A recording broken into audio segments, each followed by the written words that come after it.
Boa noite, irmãos. Paz seja convosco.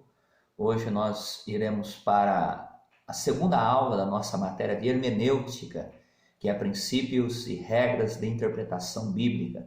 Como nós comentamos na primeira aula do capítulo 1, a hermenêutica ela faz uso de ferramentas para analisarmos o texto bíblico, um texto filosófico, enfim. Ela pode ser usada em diversos textos, as ferramentas da hermenêutica. E quando se fala em hermenêutica bíblica, nós estamos trabalhando logicamente com o texto bíblico, e referindo-se ao texto bíblico, nós vemos aqui no capítulo 2 as regras fundamentais da hermenêutica. Então, costuma-se dizer que a principal regra da hermenêutica é que a Bíblia é explicada pela própria Bíblia, ou seja, a Escritura é sua própria intérprete. Como que é isso na prática? É nós estarmos lendo a Bíblia e pela concordância bíblica, pelas referências bíblicas, nós examinarmos outros textos bíblicos, outros textos paralelos que tratam daquele assunto que nós estamos ali estudando ou preparando um estudo, enfim. Então, é fazer uso de todos os textos bíblicos, referindo-se a Antigo Testamento e Novo Testamento. Então, por isso é fundamental nós usarmos a concordância bíblica, comentários bíblicos, dicionário hebraico, grego, uma Bíblia de estudo que eu recomendo para que os irmãos adquiram. Eu tenho essa Bíblia, é a Bíblia de estudo palavras-chave, hebraico-grego. Nessa Bíblia, além da concordância, além dos estudos e notas teológicas, temos lá o dicionário hebraico, português, e também o dicionário grego-português de Strong. Então vale a pena aqueles que puderem adquirir esta Bíblia de estudo, palavras-chave. Continuando aqui no capítulo 2 da nossa matéria de hermenêutica, nós vemos também que é necessário muitas vezes nós delimitarmos um texto bíblico, porque às vezes num capítulo pode ocorrer de tratar de vários assuntos, e aí a mensagem fica confusa. Então é interessante se nós formos estudar sobre adoração, por exemplo. A nossa apostila aqui na página 20 vai falar sobre a adoração. Ela delimitou uma perícope que ela extraiu alguns versículos bíblicos aqui do Evangelho de João, por exemplo, no capítulo 4, pegou os textos que tratam somente sobre adoração, que é os versículos 19 ao 24, porque os demais versículos vão tratar de outros assuntos. Então, o que é a delimitação da perícope? O que é extrair um texto bíblico referente a determinado assunto? No caso aqui, adoração, podia ser oração, podia ser santificação, podia ser volta de Jesus, enfim. Delimitação da perícope trata-se do processo pelo qual o texto a ser investigado é selecionado. Perícope, em termos gerais, é o extrato de um livro usado para sustentar uma tese ou para uma finalidade similar. Então nós vemos que é fundamental então nós definirmos o assunto, o tema que nós iremos tratar, porque como já dissemos, às vezes no mesmo capítulo ali é tratado sobre diversos assuntos. Então é interessante que a gente separe os versículos que tratam do mesmo assunto, do mesmo tema, e também buscar outras passagens bíblicas, tanto no Antigo Testamento como no Novo Testamento, que tratam do mesmo assunto, fazendo uso, logicamente, dos dicionários, da concordância bíblica, das Bíblias de estudo, enfim, das ferramentas que nós temos ao nosso dispor. Nós podemos ver aqui também que quando nós estudamos hermenêutica, nós temos que entender, nós temos que compreender que a Bíblia ela foi escrita em hebraico no Antigo Testamento e grego no Novo Testamento. Então há um abismo aí cultural muito grande tanto em relação à língua, como também em relação à cultura, em relação ao tempo. O texto bíblico foi escrito há mais de 2000 anos atrás, então isso também deve ser levado em conta. Sabendo também que é interessante nós buscarmos o propósito pelo qual o autor escreveu aquele livro.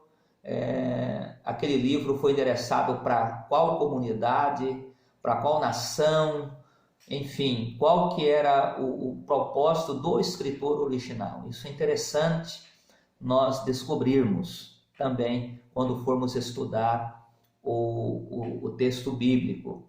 Nós vemos também que em hermenêutica nós analisamos também as funções das palavras, a formação das palavras, a classificação das palavras como adjetivo, verbo, pronome, sujeito, advérbio, enfim, as classes gramaticais, os tempos verbais, se está no presente, no passado, no futuro, enfim, tudo isso é necessário levarmos em conta quando nós formos estudar. E também o sentido das palavras, a função, uma análise semântica, que é a análise do sentido daquelas palavras, como também a sua análise sintática das palavras. Aquilo que nós aprendemos em língua portuguesa, análise sintática, a formação das palavras, a classificação das palavras, a análise dos termos da oração também, isso também faz parte do estudo da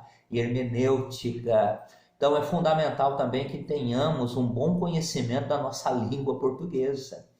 Então é interessante que tenhamos uma boa leitura, um bom conhecimento das regras gramaticais. Isso facilita muito o entendimento do texto bíblico. Nós também vemos que a Bíblia possui diversos estilos literários, como a história ou narrativa. Temos também poesia, a poesia bíblica, poesia hebraica. Temos também as profecias. Nós temos os provérbios, que são ditados populares, são os adágios. Nós temos as epístolas, que são as cartas do Novo Testamento. No Antigo Testamento nós não temos epístola, mas no Novo Testamento nós temos as epístolas gerais, temos as epístolas paulinas, que foram endereçadas às igrejas. É fundamental também que identifiquemos os destinatários, para quem foi destinado aquele texto, como eu já disse, para quem está sendo escrito e por que foi escrito aquele texto. O que levou o profeta? O que Deus, qual que era o objetivo de Deus, qual que era o propósito de Deus endereçar aquela mensagem para aquela localidade, para a nação de Israel, para a igreja em se tratando do Novo Testamento. Nós também podemos ver aqui as funções da linguagem, também é interessante, que é a função informativa, a função expressiva e a função diretiva. Isso está nas páginas 26 e 27 da nossa apostila. Então, nós vemos aqui que temos pelo menos 3 funções básicas da linguagem. A função informativa, que é de informar, a função expressiva, que se trata, logicamente, da própria linguagem, da própria verbalização, manifestar aquilo que se quer dizer, aquilo que se quer transmitir, e a função diretiva, para quem está sendo enviada aquela palavra.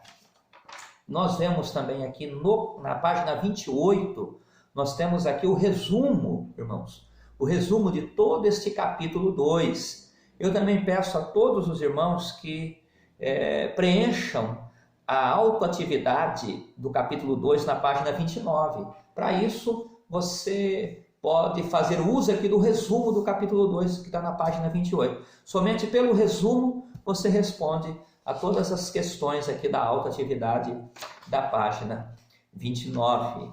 Então nós vemos que é fundamental que estudemos a palavra de Deus, e para fazermos um estudo realmente proveitoso da palavra de Deus, isso leva tempo. Por que leva tempo? Porque temos que ler o texto bíblico várias vezes. temos que procurar entender o texto bíblico. Palavras cujos significados ainda não temos uma compreensão clara, buscar no dicionário bíblico, ver o seu sentido no hebraico, o seu sentido no grego, fazendo uso das ferramentas da hermenêutica. Então, irmãos, é fundamental que leiamos a Bíblia, tenhamos uma boa leitura bíblica, é fundamental que tenhamos um bom conhecimento da língua portuguesa e que façamos uso das ferramentas que hoje temos à nossa disposição. Então, conforme os irmãos vão tendo condições de adquirir essas ferramentas, como dicionários, Bíblia de estudo, comentários bíblicos, enfim, é interessante que os irmãos tenham esse material em mãos para que possam fazer um bom estudo hermenêutico da palavra de Deus. Deus abençoe. Até a próxima aula no capítulo 3 da nossa apostila de hermenêutica, que é princípios e métodos de interpretação bíblica.